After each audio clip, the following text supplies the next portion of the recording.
whole lot of anticipation building up with India Inc. Shweta promised us that she'll have Adi Godrej for us, and she does have Mr. Adi Godrej standing by with her. It's over to Shweta. Shweta, go ahead.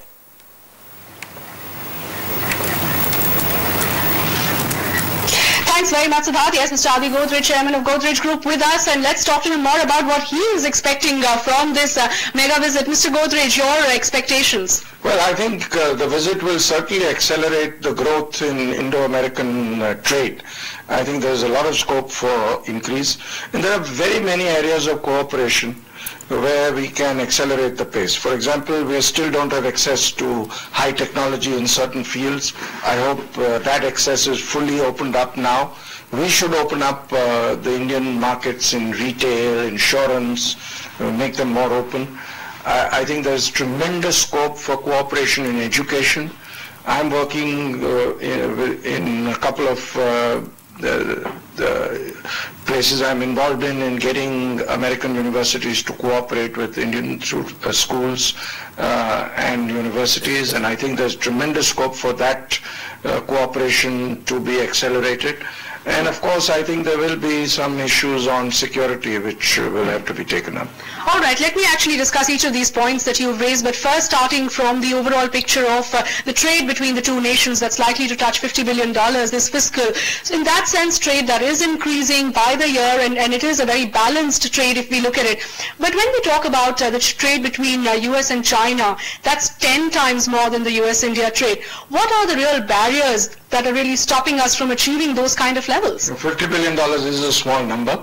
There are not really any barriers. It's just a question of opening up each other's economy. For example, I believe that if retail investment by Americans is opened up, if investment in property development is opened up, that could add tremendous value in terms of trade increase also. For example, once Walmart would be established here, or Target, or any of the other American chains, they would outsource a lot of products from India into the United States. So we need to change our policies also to help accelerate this trade increase. That's clearly topping America's wish list when it comes to further opening up sectors like retail, like real estate development, as you mentioned. Let's talk about the Indian wish list, and one factor that you had mentioned, the export restrictions on dual-use technology. We've got the Commerce Secretary of the United States actually saying that this is an announcement that is likely to happen, clearly something that will make Indian leaders very happy. I think so. I think it will be very useful. We as a company, for example, have had problems with accessing some of the technology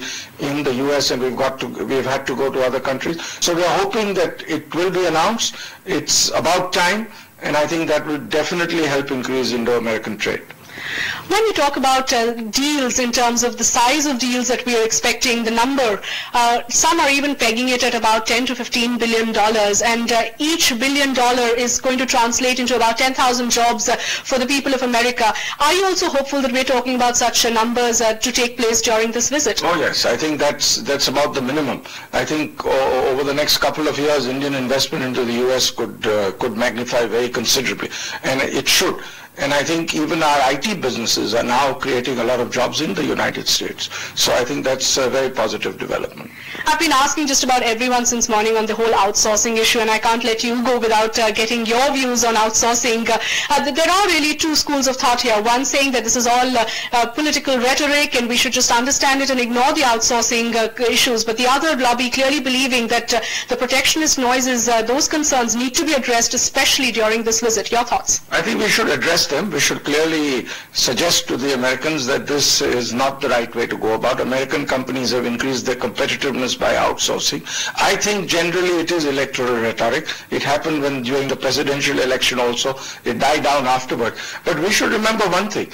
Whether President Obama talks about it or somebody else talks on CNN about outsourcing, what it does is it wakes up many American CEOs who are not outsourcing that are we missing out on something. So perhaps it's a bit of good advertising for India. All right, that's an interesting take, clearly, that it is good advertising for India. But let's talk about President Obama's economic policies and the fact that he's clearly got a message from the people of America that they're not happy with the way he's handled the economy. The midterm poll results clearly show that his popularity, especially in terms of what he's done in the economy, hasn't gone down very well. How is Indian business really viewing Obama's economic policies? I think what is clear is now with the with the election results, I think it's likely to happen that America will be more open to globalization, will not make these noises about not outsourcing. America has gained tremendously from outsourcing in the past. US companies have become very competitive. I think that will be a realization that will come about. And the good news is that the US jobs increased well in the last week's report. So hopefully this rhetoric will die down. And I think it's best for America, it's best for India and the world if American globalization continues. Mr. Godrej, a lesson or two that Indian leaders will have for the American leaders, given that we seem to have weathered the economic crisis storm very well and America is still struggling to get back on its feet. I think the RBI did a tremendous job in terms of regulating the banking industry in India. No Indian bank went under. No Indian bank had to be helped by the government of India. And that's a lesson. I think Americans have realized it, and now they are on a path where they want to avoid any major financial failure in the future. And I think the way America handled the slowdown and the way India handled the slowdown, our monetary and fiscal stimulus was very well handled by the Indian government. We got out of it very fast. I think Americans have also handled it reasonably well. I'm glad that there is further quantitative expansion now, and I think America will get out of this difficulty pretty soon. 250 business executives accompanying President Obama on this visit, clearly a visit that will raise India's profile. Oh, absolutely. I think American business realizes that they have to pay more attention to India. India is a large market. In purchasing power terms, we're already the 4th largest economy in the world. We'll soon become the 3rd largest economy. And all American companies will have to pay a lot of attention to India. And I think this indicates that they're doing it. All right, Mr. Godrej, thanks very much for talking to us and sharing your views. As you can see, Mr. Godrej, they're giving a sense of what we can really expect from President Obama's visit, but action building up here in just a couple of hours from now. President Obama will be here at the Trident Oberoi in Mumbai, interacting with Indian businesses as well as addressing Indian and American CEOs. Back to you, Manvi and Siddharth. Many thanks, Shweta. We can hear that anticipation in your